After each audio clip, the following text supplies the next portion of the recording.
Yeah, I've been playing since I was 5 years old, and I'm the ripe age of 49 today.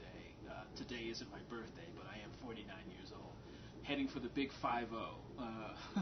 But happy to be here, happy to be playing the best cymbals in the world, Zildjian. But anyway, I come from a musical household. My father played drums. He was Herschel Kennedy Sr., and he wasn't really doing gigs per se by the time I entered the world. But just a great love for music and had a lot of big record collection. So I was hearing a variety of different styles at a young age, and I think that was a great benefit for me. I was just hearing jazz, hearing classical, hearing country, western, Latin, just hearing the whole gamut of genres, if you will. And it turned out to be a great benefit for me because when I started getting into the school system and playing in stage band and orchestra and like that, it was a lot of the music was familiar to me. So it really was a head-on proof. It was proof of how listening to a wide range of music could benefit you.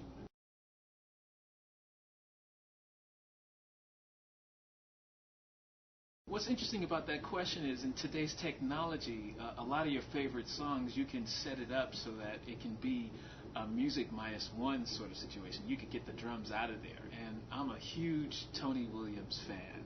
And a lot of the music that he played in the Believe It recordings with Alan Pasqua and Alan Holsworth, some of those songs are really great playing opportunities. So I've taken the time to put those in the computer, and I can play along with some of those songs like Mr. Spock and Fred. Fred, I think maybe the late '70s, I believe it. In fact, there should be a CD, I think, on Columbia Records now that has the Believe It recording and Million Dollar Legs on one CD.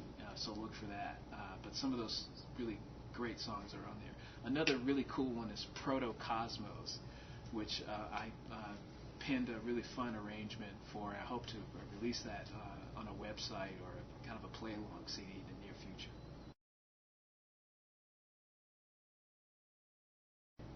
Influences. Tony Williams. Tony was just he was just a great rounded musician for me, composer as well, and I just really inspired by his approach to drumming, his use of rudiments, and his ability just to speak. Certain drummers have a quality about themselves and how they make contact with the kit that really just you hear the sound of the drums, but you also hear the emotion behind it, and Tony was just really in the forefront for me. And a lot of the pioneers, I mean, Billy Cobham, Elvin Jones, Shelly Manne, Buddy Rich, of course. A lot of the founding fathers are really the guys that I gravitated to. And today, I mean, there are just, thousands of young players that are just really playing very great drums. And I could just generally say anybody that's bringing a contribution to our craft is someone I'm inspired by. So,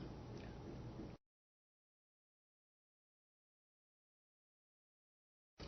Drumming, changing my life. Yeah, I think I'm really blessed. I'm really fortunate to be a musician. I think it's another level, if you will, of living. I feel very connected. It's a very primal, natural, spiritual connection that I have being a musician and being exposed to the things that I am exposed to. It's a constant, never-ending journey of things to learn, things to be inspired by.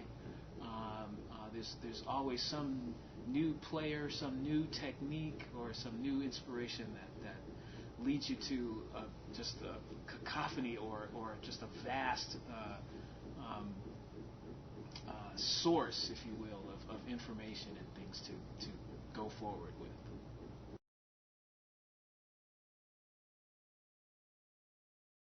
Yeah, speaking of a never-ending learning experience, I feel like I'm in a transitional point in my playing. I feel that I've discovered some new things to incorporate rudiments and between hands and feet. They're kind of new discoveries for me, and it kind of leads me into a